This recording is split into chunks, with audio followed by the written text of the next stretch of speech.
Alright everyone, it is still good morning here in Perth on the 15th of May 2021. So you will probably thinking to yourself, if you do, for the few people that do watch this particular segment I do on the channel, you're probably thinking, will Scott continue to update? And I did last week, and there's more red in the account as well. I'll just slide the cursor over here to this in red represents, that's pretty close to 8 grand in the red. Now, a lot of that is really what I have noticed is that PBW and TAN are still falling. They actually fell back to where they were in December as well. So we did see the market bounce. NASDAQ bounced on Thursday and it bounced yesterday as well, and it closed pretty strongly this morning for me in my time zone. ARKs, these are the purchase prices. I'm not hiding anything.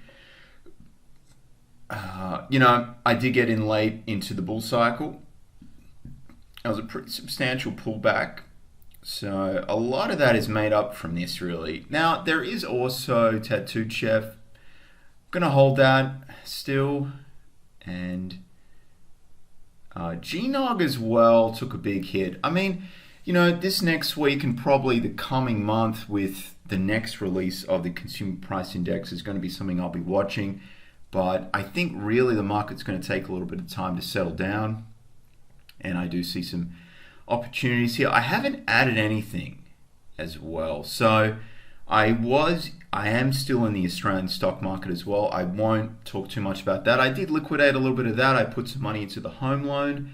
I only have really a small allocation into the Aussie market with a speculative drug company and also a bank. So I have been day trading the ASX as well, and there's other videos about that. But really I'm not adding, and I have talked about this as well, and then I need to see some settling. And I really don't like to be in this position, but these are longer term holds. I did get out a little bit of NGA. That's reflected in that gain there. When it hit 33.3, my entry was 11.2. It was a small allocation. This was a SPAC though as well, and also PaySafe was a SPAC. I haven't got rid of anything in PaySafe.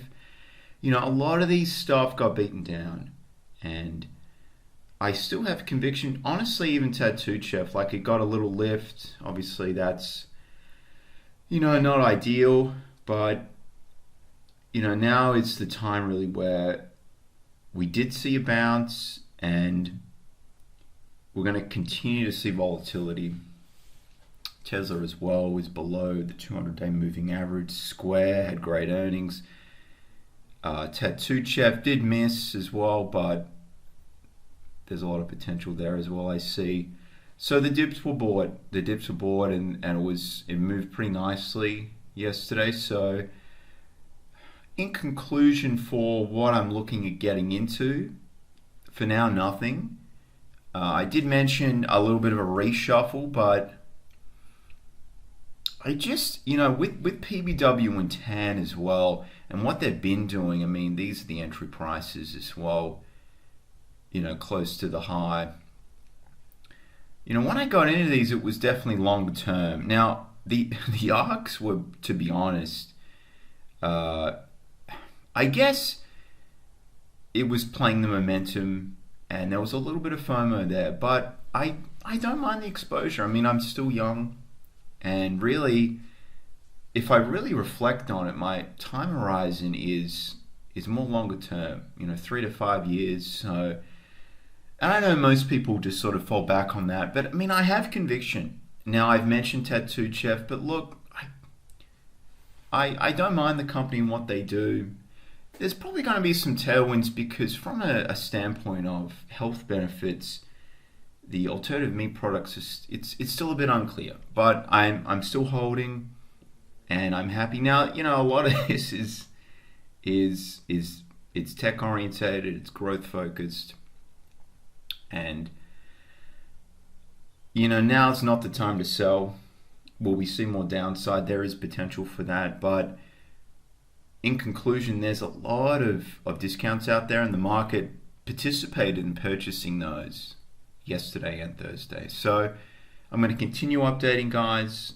There's nothing really that I'm seeing that's like spectacular that I'd like to add to. I do have some capital, but I've utilized a little bit of that for a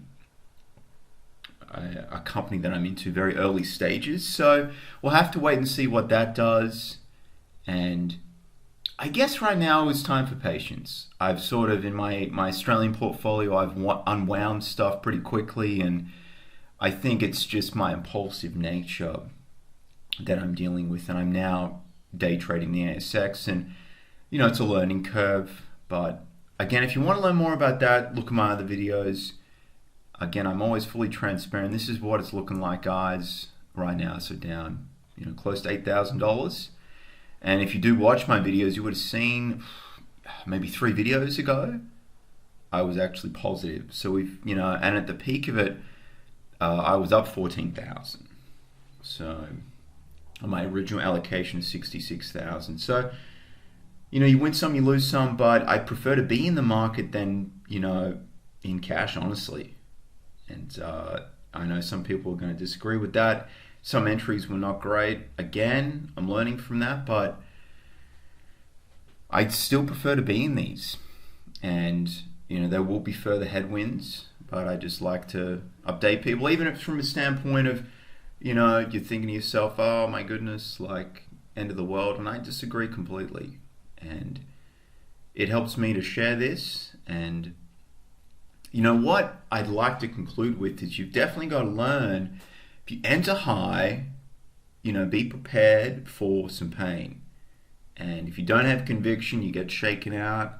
It's unfortunate. Learn from that, But, I don't see these as junkers. There are a couple that, are a little bit more speculative.